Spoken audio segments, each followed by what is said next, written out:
Good evening, everyone. We are so glad to have each of you join us this evening. Juneteenth is a momentous day in history, marking the anniversary of the day when enslaved individuals in Texas and across the South were finally granted their freedom 157 years ago today. Slavery was a reprehensible institution, creating a system of violence and exploited labor that undervalued the work of all workers in the United States, but especially African Americans. Observing Juneteenth is a way to pay tribute to our country's resistance and resilience to institutionalized labor exploitation and to celebrate freedom for all, regardless of race. It is something that every member of CWA should take pride in honoring. There have been numerous obstacles that mark the Reconstruction era following the Civil War, as many slaveholders tried to maintain control and suppress African Americans' newfound freedoms. During this time, the Black Codes and Jim Crow laws were implemented, which were repressive laws primarily focused on creating a caste system in America. These laws controlled labor and perpetuated racial inequalities in the workforce. I look forward to hearing from our guest speakers tonight, who will share more historical insight into how these inequalities of the past still challenge our pursuit of a more perfect union. For our welcome this evening, I'd like to introduce District 3 Vice President Claude Cummings, who also serves as the Executive Chair of our Human Rights Department. Thank Vice you. President Cummings. All right, thank you so very much. And it's actually District 6, but that's okay. All right. Happy Juneteenth to everyone. I welcome all of you to this forum exploring the significance of a day that is not only important to the descendants of enslaved African Americans, but to all Americans. Let's briefly refresh this history. After the Emancipation Proclamation was issued on January 1st, 1863, in the middle of the Civil War, freedom did not come to all of the rebellious Confederate states at the same time. And Texas was the most remote of all the states. Freedom finally came on June 19, 1865, when Union troops arrived in Galveston Bay, Texas, to announce that the over 250,000 enslaved Black people in the state were free by executive decree. They actually placed that decree on a church building in Galveston. This day came to be known as Juneteenth by the newly freed people in Texas and was celebrated immediately throughout the South as Jubilee in later years. Generations of African Americans gathered informally on the third Saturday in June and staged local events, which became multicultural in scope.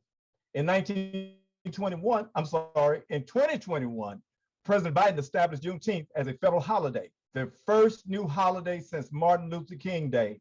In fact, some have called Juneteenth America's second Independence Day. Now, this official recognition came at a critical time when it is being argued that slavery should not even be taught in schools. They claim it may make some children uncomfortable about one of the darkest chapters in American history. Many events of the past are admittedly uncomfortable for some group or another in our society. But unless we acknowledge harsh truths, we cannot take constructive steps to right those wrongs and address their continuing impact. The reality of slavery cannot be swept away by denial or deception or attempting to rewrite history. After all, nearly 200 years of free labor dramatically grew the American economy, from the agricultural South up to the industrial North. It is well documented that enslaved labor helped to make the United States the richest nation in the world. That is, for those who benefited most from the prosperity, right? Beyond the moral outrage, the devastating violation of the most basic human rights, the fight to maintain slavery was largely motivated by economic factors, and free labor was the key. The goals of the Juneteenth are to celebrate, to educate, and to agitate. And our CWA mission in today's forum is to cover these bases within the limited time available. Yes, we are celebrating and educating today. As far as agitating, we at CWA will continue to fight to ensure that no worker in this country has to endure modern day economic slavery. This would include efforts to restrict union organizing to secure and/or protect worker rights. The recent Maximus call center organizing effort by CWA's case really highlights one of the worst examples of how this works today. Hundreds of Maximus workers, primarily Black women, are being subjected to inhumane working conditions while seeking to organize through CWA. Corporate retaliation through massive layoffs was swift, yet Maximus is being paid billions of taxpayer dollars. CWA will always actively support those workers who are still seeking fairness, justice, and freedom in the tradition of Juneteenth. The connection between the labor movement and civil rights has deep roots, from breaking the barriers to early exclusion of Black workers from unions to working together to fight for greater inclusion in unions without regard to race, gender, or sexual orientation. Significantly, the key organizers of Dr. King's historic March on Washington for Jobs and Freedom was A. Philip Randolph, who led the Brotherhood of Sleeping Car Porters and one of the first and most successful Black-led unions.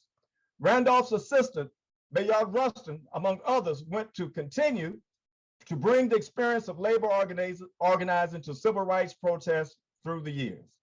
This relationship highlights the diversity of the American labor force and the support provided by union inclusiveness. And CWA is a proud part of this tradition. The Juneteenth holiday gives us an occasion to reflect on the profound contribution of enslaved Black Americans to the cause of human freedom and the impact on their descendants today. It gives us another way to recognize the central place of slavery in our national story and the 2 centuries that passed until its end. At this time, I'd like to share with you just a few inspiring quotes from prominent leaders in the ongoing struggle for freedom as we celebrate Juneteenth today. Dr. Martin Luther King said, "If the cruelties of slavery could not stop us, the opposition we now face will surely fail, because the goal of America is freedom, and our destiny is America's destiny." President Barack Obama said this, "Juneteenth has never been a celebration of victory or an acceptance of the way things are. It's a celebration of progress. It is an affirmation that despite the most painful parts of our history, change is possible, and there is so much work to do." Congressmember John Lewis said, we must never ever give up or give out. We must keep the faith because we are one people. We are brothers and sisters. We all live in the same house, the American house. Thank all of you for being on today. And now I'll pass this on to our next speaker. Thank you, District 6, Vice President Cummings. I am going to get that right, I promise. I've been in D.C. for far too long. So please forgive me. Up next, we are going to hear a selection of Lift Every Voice and Sing. Lift Every Voice and Sing is also known as the National Black Anthem. It began as a poem about the struggles of African Americans after the emancipation in the South. The poem was later set to music and premiered in the early 1900s as the song that we hear today.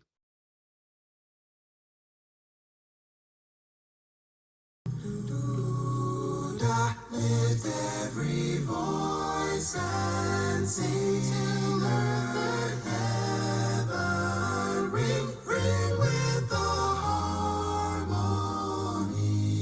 of liberty. Let our rejoicing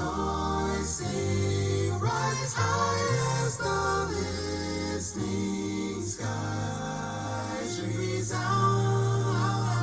Rolling sea.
from the places, our God, where we met thee.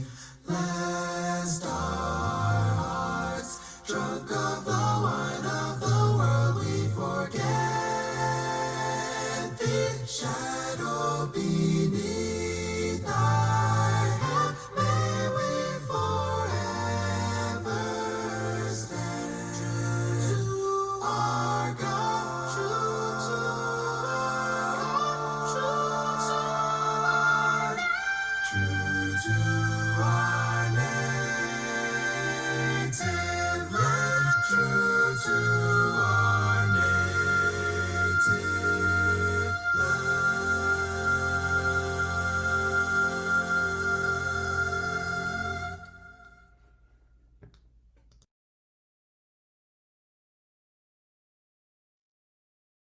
And now we will hear from the National Chair for the Committees on Civil Rights and Equity, District 6's very own Reginald Small.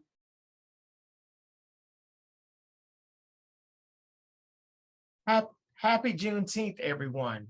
I am Reginald Small, CWA National Civil Rights and Equity Chairperson and Secretary of CWA Local 6215.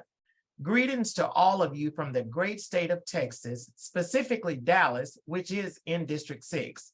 It is my truest honor and sincerest pleasure to introduce our next guest speaker, Mrs. Beverly Davis. Mrs. Davis received her undergraduate degree from the University of Texas at Austin. Her MBA with specific focus on personnel and industrial relations was received from North Texas University, Denton. Beverly was employed into her retirement by the City of Dallas as the Director of Housing. Beverly is currently employed by the City of Austin in the Civil Rights Office as Civil Rights Administrator. She is also the Vice President and a founding member of Remembering Black Dallas, a nonprofit organization that is dedicated to the preservation, research, recording, and teaching of the history of Black Dallas and surrounding areas. Mrs. Davis is the wife of Clarence Davis and the mother of 5 wonderful children. She is an advocate for justice, an activist, historian, and change maker. She is a native Texan and very familiar with the traditions and history surrounding Juneteenth. Without further ado, I present to you my friend, Mrs. Beverly Davis. Thank you, Reginald, for that introduction. And I would just like to say good evening to everyone and let you all know that I am so proud of this organization and what you are doing. And you've already said it all. And looking at your intro that you just provided, the background and the history, I am so impressed. And I would just say that if every organization did their homework like CWA does their homework, we would be much further along in educating the rest of the world, the rest of the nation on Juneteenth. You know, it's often been said that if you want to hide something, put it in a book. I'm sure you all have heard that quote before, because many times we rely on cliches or hearsay or what have you without going back to original source documents or looking at history to determine the facts of what really happened. And so as a part of our organization, Remembering Black Dallas, one of the things that we like to do is we like to go to the source. We like to go and visit the actual site where things occurred. And we like to look at original source documents so that we can get the real story of what's going on and what happened in the past. And so I just want to spend a few minutes with you talking about Juneteenth, because just this past few days, I visited Galveston, and they have opened an exhibit on Juneteenth. And part of what they hope to do with Juneteenth is to clarify the true meaning of Juneteenth and dispel some of the myths, and also highlight some parts of Juneteenth that maybe people haven't focused on. Now, it was brought up about General Gordon Granger coming to Galveston, and the reason why there was a delay. And thank you for explaining that. I would get so upset if my husband would just tell me to give up on it. But, you know, I would be watching the news and they would say, Juneteenth celebrates the day that Black people found out 2 years late that they were free and they didn't know. And I would always go, no, no, no, that's not it. Federal troops were the best insurance that people would be freed. If you think about the Emancipation Proclamation, when Lincoln signed it, he said that those that were in the states that were in rebellion, the enslaved people that were in the states that were in rebellion were free. And so many people think that the Emancipation Proclamation freed all slaves. It did not free the slaves in border states. So states like Kentucky, that had slaves, they were border states. They did not free their slaves. It only freed them in the states that were in rebellion. And in order to effect that, the presence of federal troops ensured that as they came in, what happened was many of those who were enslaved would escape and go to where the lines were of the federal troops. And as they came through these southern cities and towns, they were freed. And so one of the things that I want to emphasize is that if you look at the document, General Order Number 3, and one of the things that they emphasized when I was visiting Galveston is they wanted people to pay attention to General Order Number 3, because there's a section in there that talks about absolute equality. And they mentioned that a lot of people don't pay attention to the document, that it says not only that those that were formerly enslaved were free, but that it involved an absolute equality, which should have meant that the formerly enslaved people had all the same rights as the rest of those in the country. And we know that that was not the case. But there are also some things that are somewhat contradictory if you look at General Order Number 3, because it also says that we encourage the formerly enslaved to stay at the current places where they reside and to work for wages. And so when you look at that first part, when it talks about absolute equality and then say, well, stay where you are and work for wages, it seems somewhat contradictory, and it sent a mixed message. And then it also said that they would not tolerate idleness and to not gather at military posts. So if you go back to this document, you will understand why there was so much confusion and why there wasn't a straight path to freedom that many thought they would enjoy after the end of the Civil War and after this great act of emancipation was given. And truth be told, the expectations of those who were enslaved and those who held power were totally different. Those who held power wanted to try to keep things as close to possible as they possibly could. And those who were enslaved were looking for opportunities, the opportunity of the lifetime to be able to have families and have them be educated and go to school and all the great things that freedom allows for. And I want to read a quote from one of the formerly enslaved men who was, he was one of the ones who was he was an enslaved man that was interviewed in the 1930s by the Work Progress Administration. And these were people that were, by that time, some of them were like in their 80s or what have you.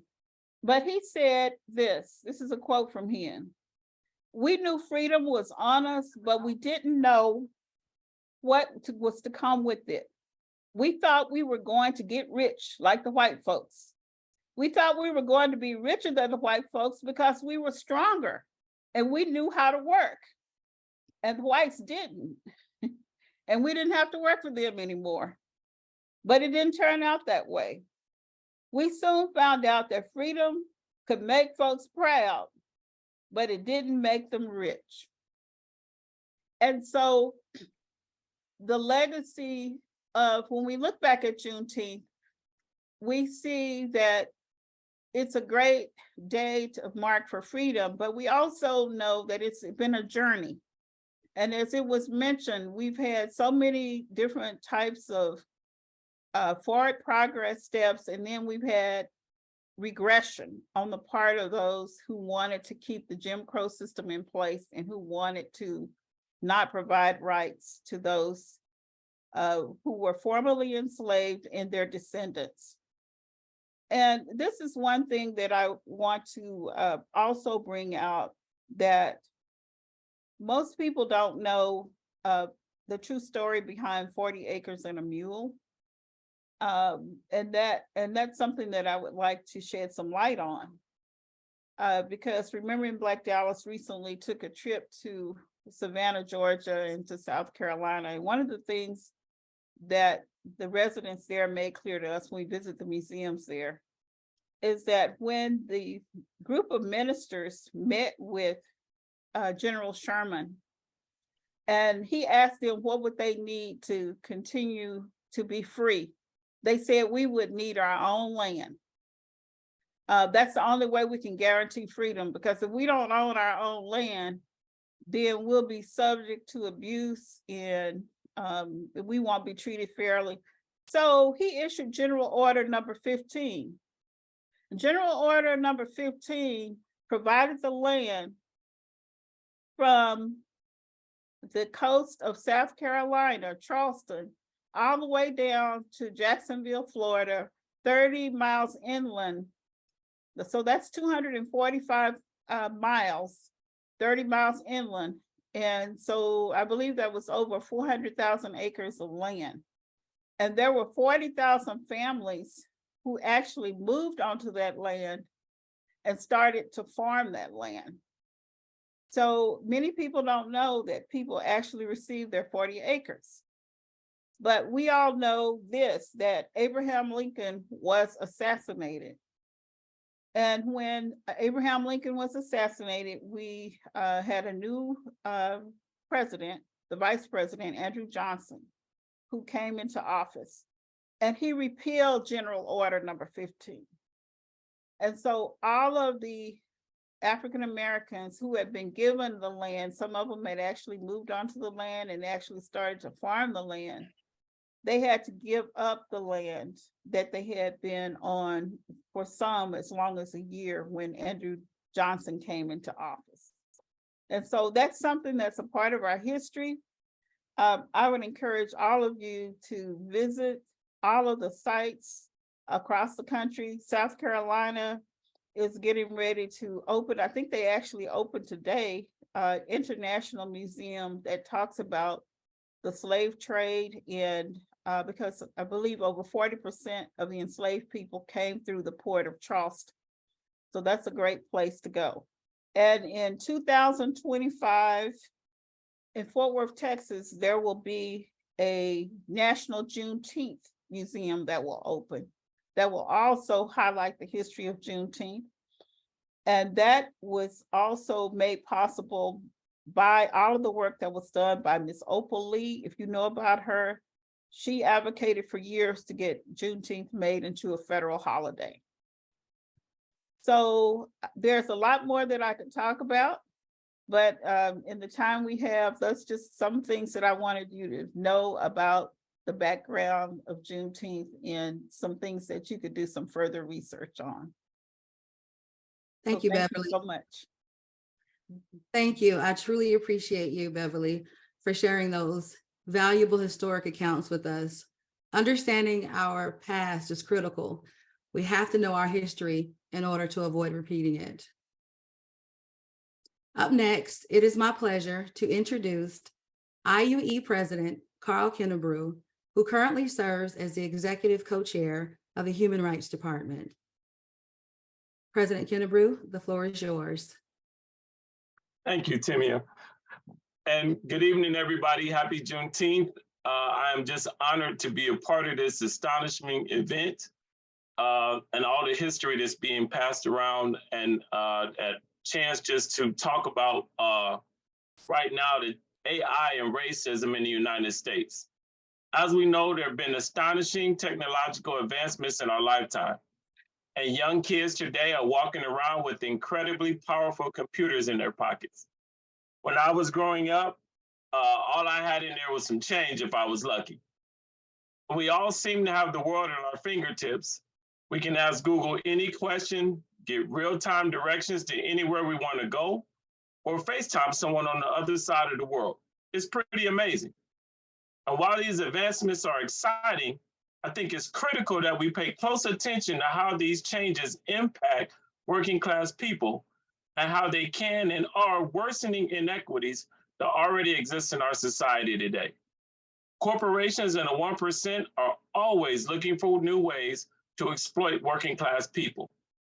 How can they squeeze more productivity out of workers and pay us less? And what efficiencies can they implement? What tools can they implement to streamline processes? And what will it take to improve the bottom line? And while there's nothing fundamentally wrong with looking for efficiencies and process improvements, especially when those changes make things easier and safer for workers, the way it's done, how the changes are implemented, and who benefits from the cost savings matter. The rise of AI and its impact on working people, specifically people of color, has been on my mind for quite some time now. While we as a movement and an organization must be committed to uprooting systematic oppression in all forms, racism is literally being programmed into AI and the tools that we use every day. When talking about racism and AI, I want to be clear that I'm not talking about corporations explicitly and maliciously programming certain ideologies into the code, but that doesn't mean that AI isn't amplifying racial inequities. Racism and certain ideologies are deeply embedded in our society. And I think that it's critical that we look at racism through a structural lens as we talk about the impacts on technology and AI. There are two key areas that we're seeing AI replicate systematic racism. And the first is in creating biased tools. AI systems learn from vast amounts of data. So if the data that the systems are learning from have biases embedded in them, then that's what the new system will be built upon and amplify. For example, there are many companies that are now using AI-powered tools to assist in the recruitment and selection of candidates to hire. Well, suppose the algorithm gives higher scores to applicants to play lacrosse. Because there's some connection between the team sport and the job performance and team environment in the workplace. It sounds fair on face value, but what the system isn't accounting for is lacrosse tends to be played by a certain group of men, thus creating preferential biases in the system for that demographic. On the surface, it seems to be race, gender, and economic status neutral, but in practice, it's really not. And we've seen the dangers of race-neutral policy in our country for generations. Nowhere in the Social Security Act of 1935 does it explicitly say African Americans cannot benefit, but by excluding service and farmer workers in the law, nearly 2/3 of African American workers could not receive these life-changing benefits. Nowhere in the GI Bill of 1944 did it say that African American veterans are ineligible for the program. But in the implementation, very few were able to take advantages of the same benefits afforded to their white counterparts. Nowhere in our drug laws does it explicitly say that African Americans should go to prison for longer sentences for drug-related crimes. But widely differing punishments for crack and coke possessions, for example, indicate a double standard. Without deep intentionality, we can expect racism and other forms of discrimination to continue to be coded in the systems that we use every day. The second area we might want to talk about is how AI is being used to increase worker productivity and decrease wages through innovative data collection and data-driven workplace changes, and its impact on the workers, specifically women, people of color, and immigrants. There is a wide range of workplaces from call centers and janitorial services to transportation and warehouse distribution centers that are collecting what seems to be an unlimited amount of data on their workforce and using that data to drive up profits, no matter the impact of workers.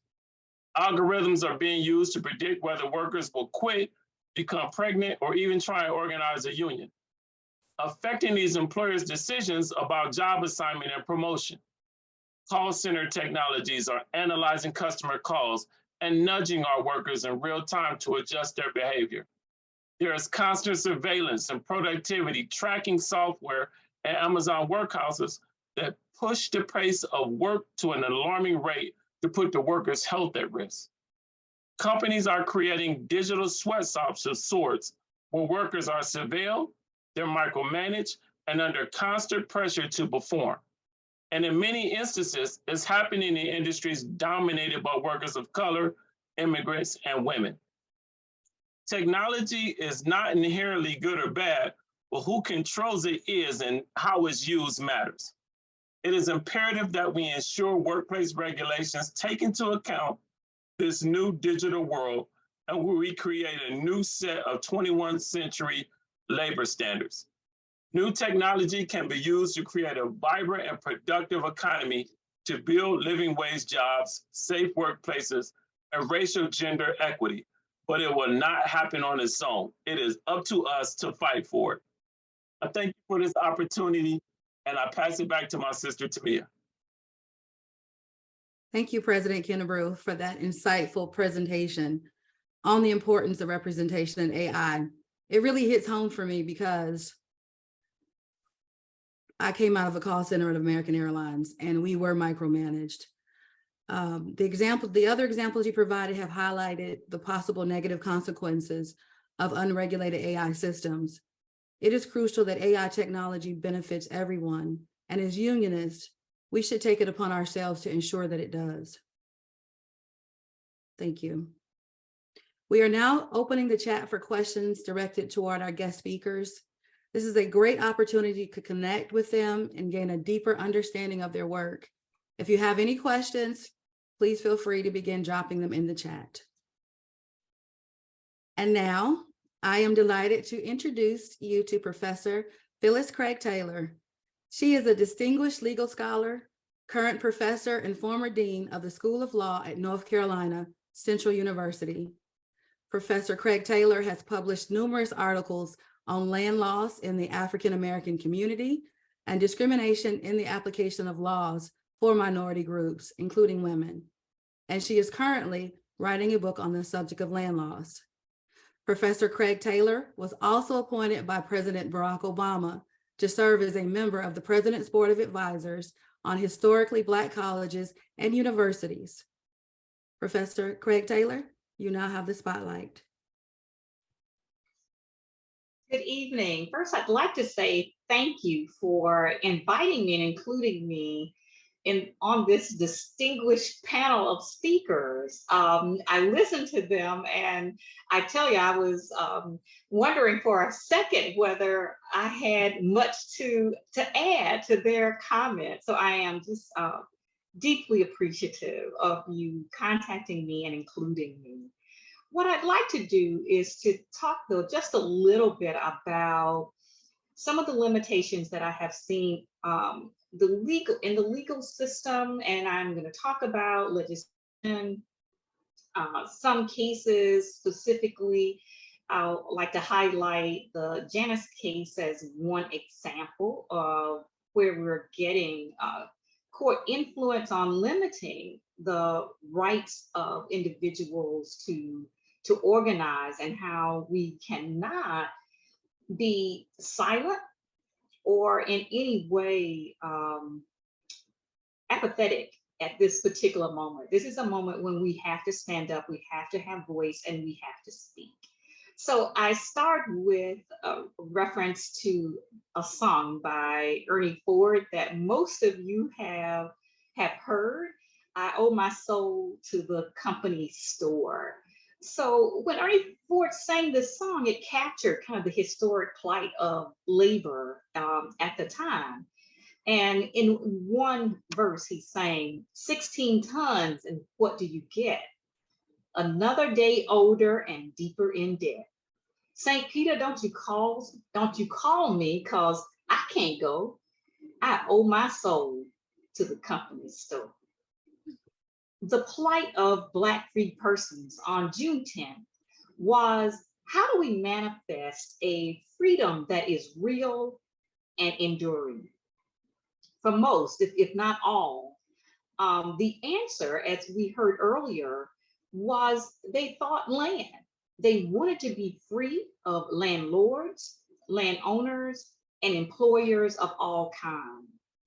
And for that, they thought that they needed land so that they could then invest in that land, their own productive labor, allow that labor then to bring them the benefit of earnings that would sustain them and their families.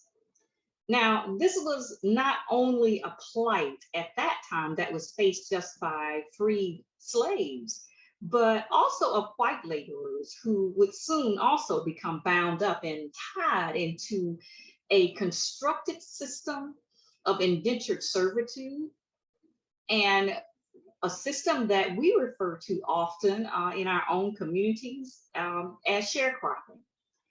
Sometimes, our history does not teach our children nor us as adults, even as we enter higher education, the broadness of this system, that it was in fact a racialized system, but it was also a caste system where anyone who did not have land and wealth could be captured. So one of the most, though, important and pervasive influences that I have identified was clearly government action.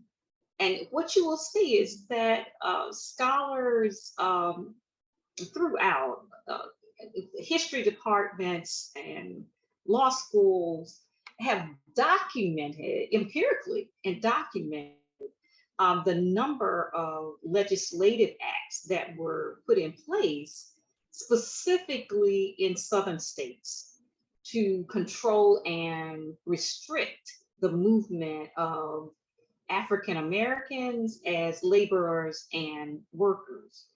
Now, one piece that's always left out of the American history classes is that African Americans fought these systems.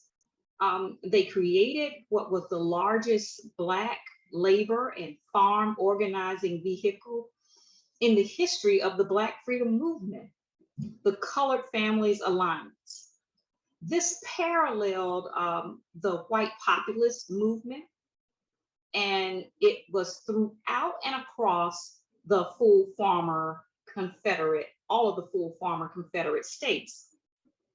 Now, we all know that it would meet its eventual demise, and that demise came at the hands of what was overwhelmingly white control of the economy's pervasive application of racial terror and violence, and just an all-encompassing racial dominion that was exerted by all classes of white society.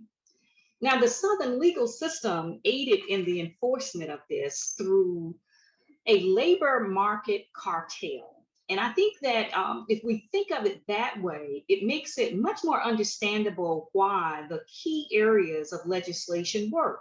So let's highlight 4 of those. First being the enticement laws and contract enforcement laws, which were designed to limit competition in the labor market.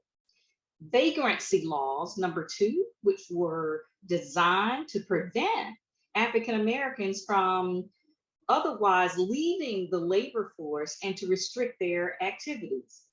Immigrant agent laws, designed to restrict activities of labor recruiters who may try to hire workers and recruit them into other industries or other parts of the country.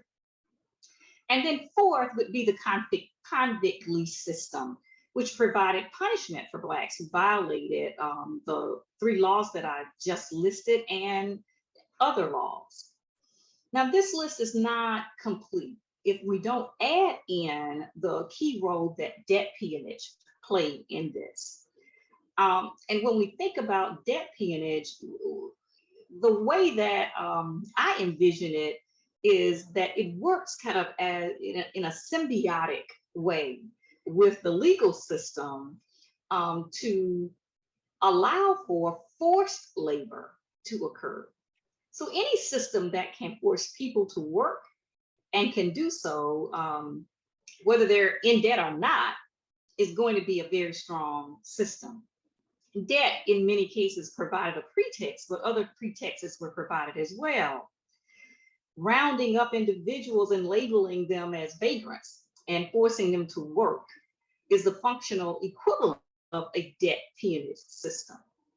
Since the term peonage can encompass any situation in which a worker is forced to work in order to pay off debt, some authors, you will see, will refer to this as a criminal surety system, very much akin to the convict lease system. This system has been described when you look at people who were involved in it. And I like the way that Beverly said, you have to go back to some original documents. So I'll share a quote. And it said, the plan is to accuse the Negro of some petty offense and then require that person, in order to escape conviction, to enter into a contract under the terms of which his bondsman can hire him out until he pays a certain fund. Now, in other words, the Black would be indebted to the surety who paid his bail and then obligated to work off that debt. The criminal surety, that peon, differed from the agricultural peonage because the criminal surety system made sure that the person could not run away. Purchased convicts were often worked in chains, returned to the jail, and locked up at night. Although the person may have thought that they were remaining in jail because their bail had not been paid or some fee had not been paid, in fact, they were legally free to go because their bail had been paid, but they didn't know that. Local sheriffs and judges were usually quite cooperative in enforcing the terms of the contracts that the African Americans signed with their employers. Laborers who managed to escape faced a terrible plight, because often they were caught, returned to the jail, and then they faced a stiffer penalty because they had run away. One district attorney, US district attorney, as a matter of fact, in 1903 said, when the time of a good working Negro is nearing an end, he is rearrested upon some trumped up charge and again carried before some broad justice and resentenced to additional time. More time for us to extract the labor and not pay wages. Certainly, also one of the most egregious parts of this was the physical abuse and beatings and even murder that occurred in some of the criminal surety cases. So the question that Tennessee Ernie Ford raised was 16 tons. It spoke to me in a very sounding way to the same thing that haunts the labor movement today. And that's how much control can you gain? So we work within an assumption in practice, in law, and inside of these negotiated contracts of managerial prerogative, the control and organization of the workplace, the ownership of the workers' creativity and inventiveness, the wage fund, and yes, even the workers' ability to find new employment. Now, the holy grail that we see evidence in itself from management is the ability to replace the human workforce with artificial intelligence, robotic labor, and any other kind of AI system. We see companies working at breakneck speeds to create entire facilities that are going to be based on robots and AI. So as I wrap up, what do I see? So what I see is working people in all spheres of the economy seeking to change the terms of their work, where they work, and how they work. Workers wanting to organize and still being severely limited by the court system, the games and the gauntlet that you have to run with the National Labor Relations Board, right to work laws in a majority of states, and court opinions like the recent Janice opinion from a few years back. And totally, if you look at the majority opinion, seeing that they totally misunderstood a key point. So they focused on the problem of free riding on union benefits. Well, no one is saying that free riding is not a problem, but that's just one problem, because if you do not have enough workers who are paid into the union eventually is going to collapse, or they can't effectively negotiate contracts for the workers that they have. And without that, there are no common goods for anyone to free ride on. Now, I'm not sure that this was missing as part of their analysis, but it was an oversight in the opinion because they were trying to structure the opinion in a way to reach the conclusion that they did, that labor organizations have to be limited, because labor organizations, in fact, bring more balance into the workforce between the employer and the employee, undermining the managerial prerogative. So the problem is not just about free riding, but the problem is about whether or not unions and organized labor organizations can continue. Will they be able to be effective and major players in bringing some balance into the workplace? So as the free slaves of after Juneteenth knew that they, in order to be free, they thought they needed land and they needed control over their own productive labor. Janice, other cases, legislation, once again in this country attempts to tip the scale in favor of the employer in the same way that the Jim Crow laws did and the Black codes did. What workers need, they need a union that will fight against the prevailing idea of managerial prerogative, a union that will be there when their communities are ravaged by disaster to help them rebuild, a union that's not afraid to form member-only union locals in these right-to-work states, a union that innovates, that inspires, and provides hope for the next generation of workers. Look, thank you so much, and I look forward to any questions.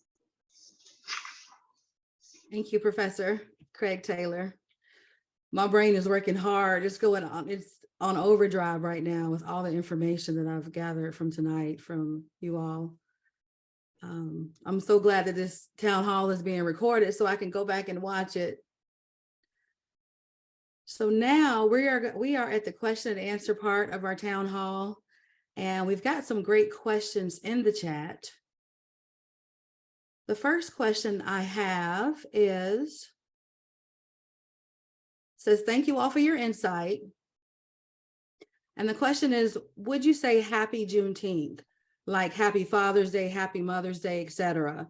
What is the proper celebration term? And Beverly, I will pass this question to you. Yes, I'd be glad to answer that. I would certainly say happy Juneteenth. And I say that because for years, there were many people who were ashamed of the holiday. In fact, State Representative Al Edwards, who pushed for the holiday to become a state holiday in Texas in 1979. If you look at what he has written about the fight that he had, he said there were so many pseudo-sophisticated Black people who had achieved in life and said, we don't want to celebrate Juneteenth because it conjures up images of red soda pop and watermelon, and we just want to put that behind us. And he said there was something about the sacrifice, of the previous generations in he just had a gut feeling about how important it was that this holiday be celebrated. So in spite of those naysayers, he pushed and he pushed for it to become a state holiday. So certainly I would agree with saying happy Juneteenth. Thank you, Beverly. The next question we have. You mind if I jump in a minute just to say something about No, that also? sure. You know, I agree with Beverly 100%. That was a time where people were free. They celebrated, right? Yes. So it was a time to be happy. You know, it was a time of remembrance. And being here in Texas, I clearly remember, you know, all the celebrations that took place. But there's also another part of that. It's also a time of remembrance of those who sacrificed, so we could be, you know, where we are today, right? And celebrate what they, and I don't know if the right word is celebrate, but remember, you know, what they had to go through and what they had to endure, what all of us had to endure to get to this point. But also we should remember that it also reminds us that we still have racism and it raises awareness about equal human rights and social justice issues that we have to still deal with on a daily basis in this country. So it's both. It's a time of being happy, but it's also a time where we should think about actions that we should take to make things better, more equal when it comes to issues that we're dealing with on a daily basis in this country.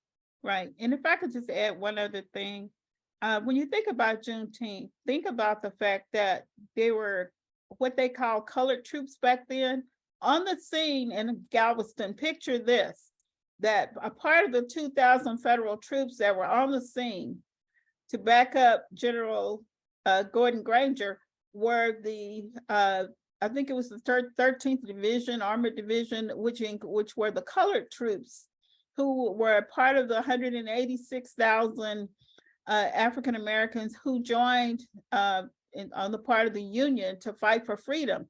So think about the fact that what these brave men did and how they helped liberate the people who were unjustly enslaved for so many years, and have pride in that.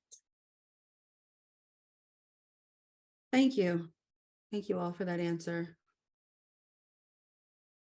The next question we have is going to be for Professor Craig Taylor. Black history is American history. How can we reclaim the narrative from people disingenuously claiming critical race theory? Well, I think that part of the problem is that we have too many people who don't understand what critical race theory is. So my first thought is we need education, and we're going to have to do it at this point outside of the public school construct about what it really means. And so I think you reclaim something when you educate people and they understand what it is, and then they can understand why people are fighting against other people understanding what it is. So until we understand ourselves, because I've talked to many people of color who don't understand what critical race theory is all about. And all it is asking you to do is to include race as part of the analysis. That you cannot extract race out of any historical analysis of anything that has occurred in this country. And that when you bring race into it, in many instances, it provides context and more depth for understanding why you may have had a certain decision that turned out that way, why legislation was occurring at that particular time. And it just adds more meaning and depth to it. Now, unfortunately, anytime when you say we want to include race, their alarm bells go off, because that means that white people believe that they are going to be critiqued. Well, the role that race played is being critiqued. And I think that is important. Politics can't be left out of this. We have to make sure that people come out to vote and that we have the right people in the legislature, whether it's state or federal, the right people who are on city council, who are on county commission, on our school boards, so that we can make sure that these laws and new regulations that are being put in place are removed. I'll stop there. All right. Thank you for your answer. We've got another question, and this one, give me 1 second, is going to be for President Kennebrew. Are there ways that labor can use AI to its benefit?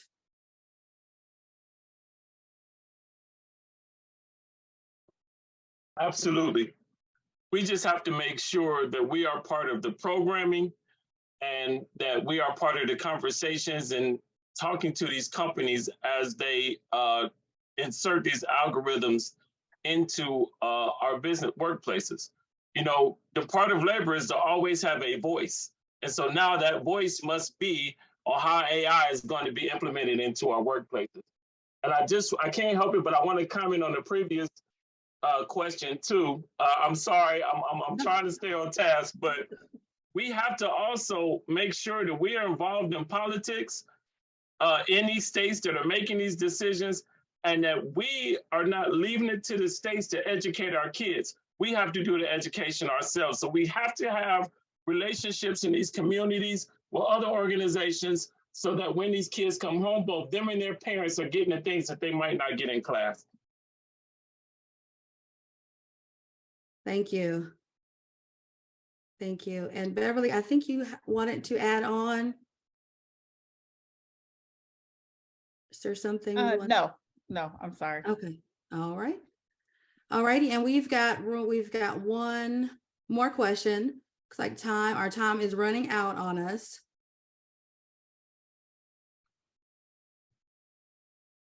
And this final question is, over time, we have made many great strides toward economic justice and equal opportunities.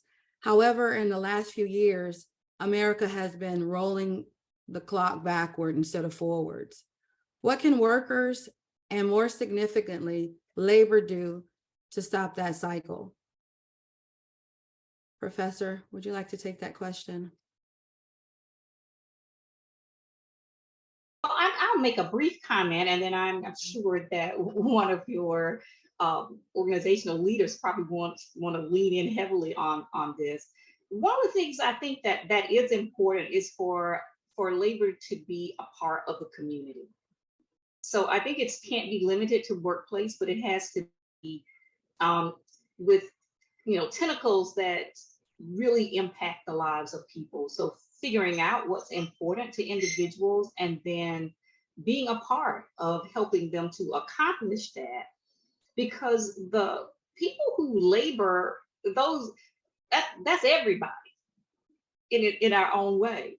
So when we have organized labor, all we need is that people have come together with a common goal or purpose.